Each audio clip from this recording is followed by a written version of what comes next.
시간 하나님께서 우리에게 주시는 말씀은 레위기 12장 6절부터 8절 말씀, 석절 말씀을 함께 한 목소리로 봉독하겠습니다. 레위기 12장 6절, 7절, 8절 석절 말씀입니다. 레위기 12장 6절, 7절, 8절 석절 말씀을 우리 한 목소리로 함께 봉독하겠습니다. 아들이나 딸이나 정결하게 되는 기한이 차면 그 여인은 번제를 위하여 1년 된 어린 양을 가져가고 속죄제를 위하여 집비둘기 새끼나 산비둘기 회막 문 제사장에게로 가져갈 것이요, 제사장은 그것을 여호와 앞에 드려서 그 여인을 위하여 속죄할지니 그리하면 사녀리 깨끗하리라. 이는 아들이나 딸을 생산한 여인에게 대한 규례니라. 그 여인이 어린 양을 바치기에 힘이 미치지 못하면 산비둘기 2마리나 집비둘기 새끼 2마리를 가져다가 하나는 번제물로 하나는 속죄 제물로 삼을 것이요, 제사장은 그를 위하여 속죄할지니 그가 정결하리라. 아멘. 오늘도 주님의 전에 먼저 찾아 나오신 우리 모든 성도님들, 우리 하나님께서 하늘의 은혜와 평화 가득 부어주시길 주님의 이름으로 기원합니다. 오늘 본 말씀 통해서 보호를 위한 구별이라는 제목으로 함께 은혜 나누겠습니다. 레위기에서 중요한 개념 이제 2가지가 거룩함과 정결함입니다. 이 개념을 좀 바르게 이해할 필요가 있습니다. 우선 거룩함은 무엇과 대비되는 용어냐면 속됨과 대비되는 용어입니다. 거룩함과 속됨, 이것이 서로 대비되는데, 거룩은 본래 이제 하나님의 속성입니다. 그러면 우리 피조물들은 본래 속된 존재예요. 이거는 이제 하나님과 우리 사이에 질적인 차이를 말하는 것입니다. 하나님은 영원하시고 무한하신 분이고 우리는 피조물로서 유한한 존재예요. 그래서 하나님과 우리 사이에 그 구별을 나타내는 것이 거룩함과 속됨입니다. 그런데 하나님은 레위기를 통해서 내가 거룩하니 너희도 거룩하라 이렇게 말씀하셨거든요. 그럼 우리는 어떻게 거룩할 수 있느냐? 하나님께 속함으로써, 하나님의 자녀로, 또 하나님께 가까이 하는 자로, 또 하나님의 진리의 말씀에 거하는 자로 우리가 주님께 속하여 살면, 주님께 소속되어 살면 하나님의 거룩함에 힘입어서 우리도 거룩하게 되는 거예요. 우리는 피조물이고 유한한 존재이지만 영원하신 하나님께 연결됨으로, 그 하나님의 임재 안으로 가까이 나아감으로 우리는 거룩하게 되는 것입니다.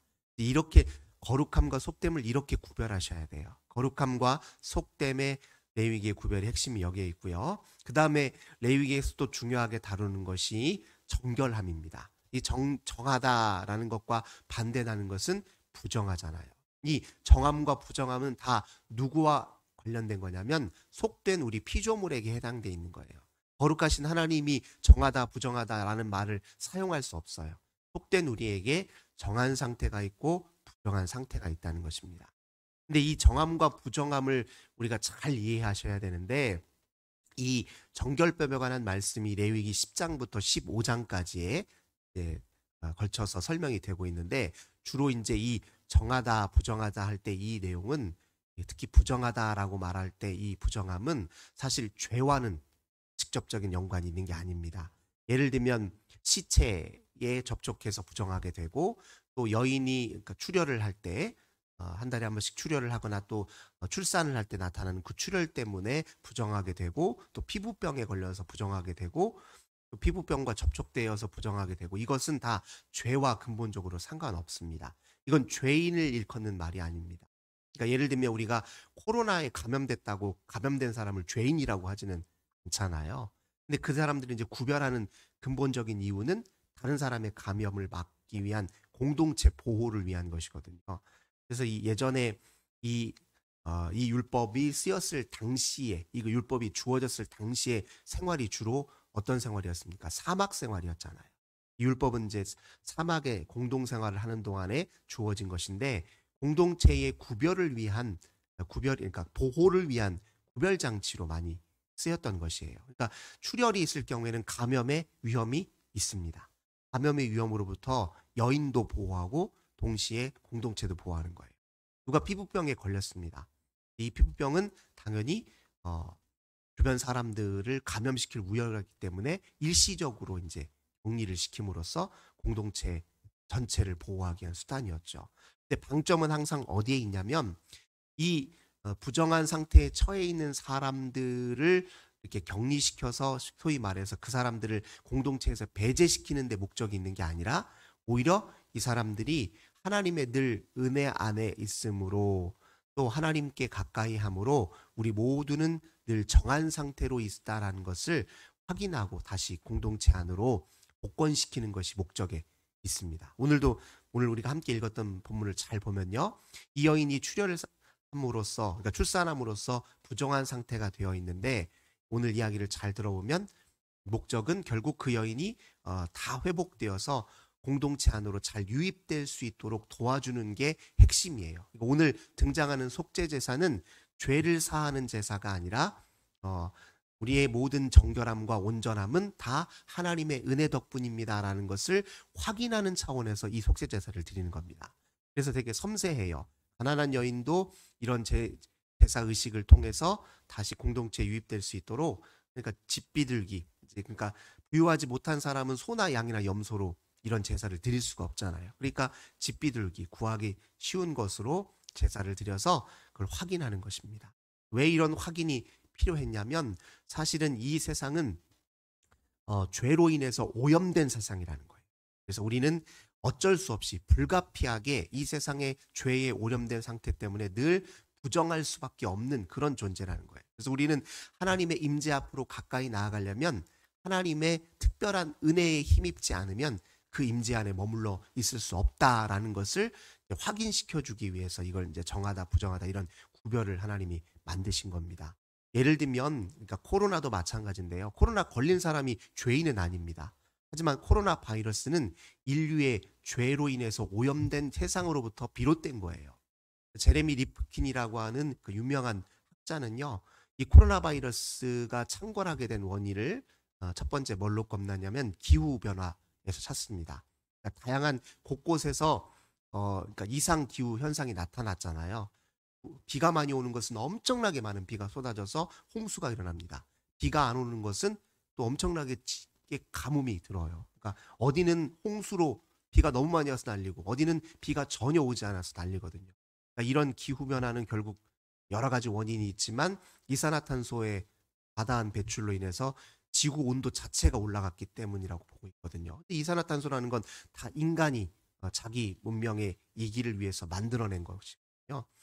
그 다음에 두 번째로 그 사람 또 뭐라고 얘기하냐면 인간이 원래 지구상에 사람의 손길이 미치지 않는 영역이 70%였는데 이 인간이 자연세계를 광범위하게 착취하고 또 파괴하면서 동물이 갖고 있는 이 서식지가 점점 줄어들게 된 거예요. 그러니까 처음에는 인간이 30이고 다른 동물들이 70의 서식지를 가지고 있었다면 지금은 어떤 상태냐? 역전된 거예요. 인간의 손길이 미치는 영역이 70%가 되었고 30%만 인간의 손길이 미치지 않는 서식지가 되었다는 거예요. 그래서 원래 인간하고 접촉할 일이 없던 동물들이 인간과 가까워져 버리게 된 거예요. 예를 들면 박쥐 같은 동물, 우리가 일평생 살면서 어디 박쥐 한번 접할 일이 있을까요? 거의 없거든요. 이 박쥐 같은 이런 동물 안에는 인간이 한 번도 접촉해보지 못한 바이러스들이 있단 말이에요. 우리가 이 코로나 바이러스도 박쥐가 결국 몇 가지 다른 동물들을 통해서 거쳐서 우리 인간에게 온 것이라고 알려져 있잖아요. 그러니까 그 모든 동물들이 사실은 인간하고 접촉할 일이 없는데 우리가 끊임없이 자연을 우리 문명의 이기를 위해서 편리함을 위해서 이렇게 저렇게 착취하다 보니 그런 일들이 벌어졌다라고 이제 그 학자가 이야기를 합니다. 그러니까 한마디로 말해서 코로나 바이러스에 접촉한 사람은 자기 죄 때문에 죄인이라고 취급할 수는 없지만 인류 전체의 죄로 인해서 오염된 이 세상에서 불가피하게 그런 일도 겪을 수밖에 없는 것이죠. 이걸 이제 바로 부정하다, 레위기에서 부정하다 말하는 것의 의미의 핵심입니다. 누군가가 부정하게 된 것은 그의 죄는 아니지만 이 세상이 죄로 오염되어 있기 때문에 우리가 하나님의 특별한 은혜와 보호가 아니면 온전해질 수 없다는 거예요. 주님의 임재 앞에 나올 수 없다는 것입니다. 근데 왜 이제 정하다 부정하다 할 때 이걸 구별하는 중요한 기준이 제가 몇 차례 말씀드렸잖아요. 정한 상태는 하나님의 생명으로 충만한 상태입니다. 그런데 부정한 상태는 죽음의 그림자가 드리워진 상태를 이제 부정하다라고 얘기해요. 그래서 이 정결법에 보면 정한 짐승과 부정한 짐승을 구별하는 것으로부터 시작을 하는데, 이 부정한 짐승들은 주로 뭐하고 관련되냐? 예를 들면 들짐승이요, 육식 동물들을 부정하다고 얘기합니다. 왜냐하면 그는 다른 동물의 생명을 해함으로써 자기 먹거리를 취하잖아요. 피를 보면서 자기 먹거리를 취하거든요. 그래서 죽음을 연상시킨다는 거예요. 그러니까 피가 난다. 이거는 생명의 일부 훼손을 뜻하기 때문에 생명이 훼손된 것은 죽음과 가까운 것이고, 주님은 온전한 생명이시잖아요. 그러니 그렇게 그걸 기준으로 해서 정하다 부정하다는 걸 나눕니다. 동물 중에서 땅에 이렇게 밀착해 있는 짐승들, 지네와 뱀 같은 것은 예전에 고대 사람들이 지하세계, 어둠의 영역은 죽음의 영역이라고 인식했기 때문에 땅에 밀착해 있으면 죽음을 연상시키기 때문에 그걸 부정하다라고 얘기를 한 것입니다. 피를 출산해서 또는 월경을 통해서 피를 유출했다. 그건 생명의 훼손으로 본 거예요. 생명의. 그래서 그걸 또 부정하다고 얘기한 겁니다. 이렇게 죽음의 영역 그림자에 늘 드리워져 있는 우리를 하나님이 특별한 은혜와 사랑으로 늘 보호해 주시기 때문에 우리는 정한 상태를 유지할 수 있다. 생명을 유지할 수 있다. 이거를 확인시켜 주기 위해서 이런 구별과 속죄 의식이 필요했던 것입니다. 그러니까 이 말씀은 사실은 사람을 차별하거나 그 존재를 이렇게 차별하고 배제시키기 위한 데 목적인 것이 결코 아니었다는 거죠.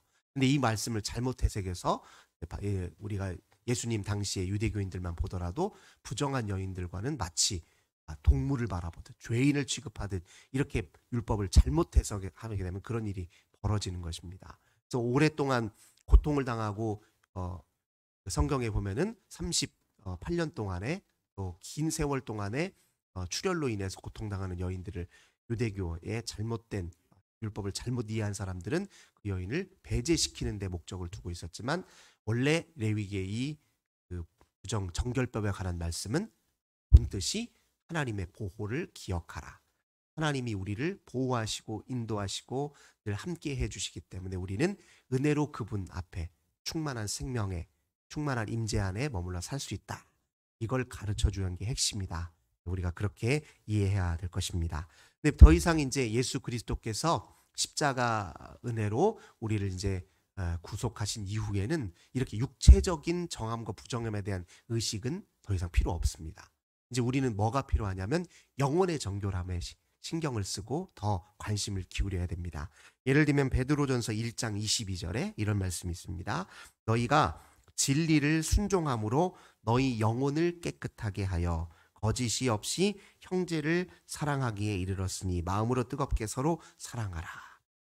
진리의 순종함으로 우리의 영혼의 정결함을 꾀하는 것이 오늘 이 시대 그리스도인들에게 중요한 과제라는 거예요.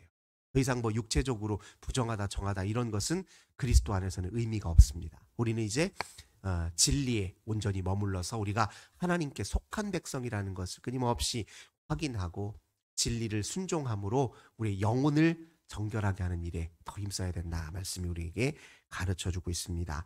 성경에 있는 모든 말씀은요, 결국 우리를 위한 하나님의 은혜의 말씀이에요. 그래서 정하다 부정하다 그것은 우리의 존재의 존엄성을 훼손하지는 않는 겁니다. 오히려 이 세상이 죄로 오염되었으니 주님이 은혜로 우리를 지켜주신다. 그렇게 이해하고 받아들여야 됩니다. 오늘도 우리 주님의 은혜 때문에 죄악 많은 이 세상에서 우리가 온전히 거할 수 있고 주님의 임재 안에 거할 수 있고 주님의 사랑 속에 거할 수 있다는 이 굳건한 믿음 위에 오늘 승리하시는 우리 모든 성도님들 되시길 주님의 이름으로 간절히 기원합니다. 참 좋으신 주님 감사드립니다. 거룩함과 정결함의 그 본질적 의미를 잠깐 저희들 묵상하였습니다.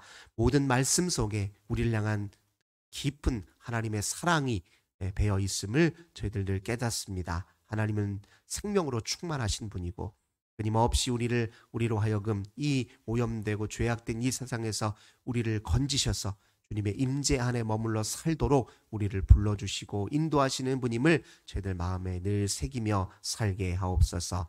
주의 은혜에 힘입어 살 때만 우리가 온전히 살 수 있고 또 자유하고 살 수 있으며 복되게 살 수 있음을 늘 기억하는 저희들 되게 하옵소서. 주 예수님의 이름으로 간절히 기도하옵나이다. 아멘. 오늘 주신 말씀으로 함께 기도하겠습니다. 주님을 뜨겁게, 주님의 말씀은 우리를 향한 주님 사랑임을 깊이 깨달아 알게 하소서. 이렇게 기도하겠습니다. 또 오늘 우리 교회를 위해, 우리 가정을 위해, 우리 자녀 세대를 위해, 우리 환우들을 위해서 주 앞에 간절히 기도합시다. 오신 주님 감사합니다. 오늘도 복되고 귀한 말씀으로 우리를 일깨워 주시니 감사드립니다. 하나님이 우리 인생 가운데 베푸신 그 은혜만이 우리를 이 죄악된 세상으로부터 건져주고 우리를 깨끗하게 하며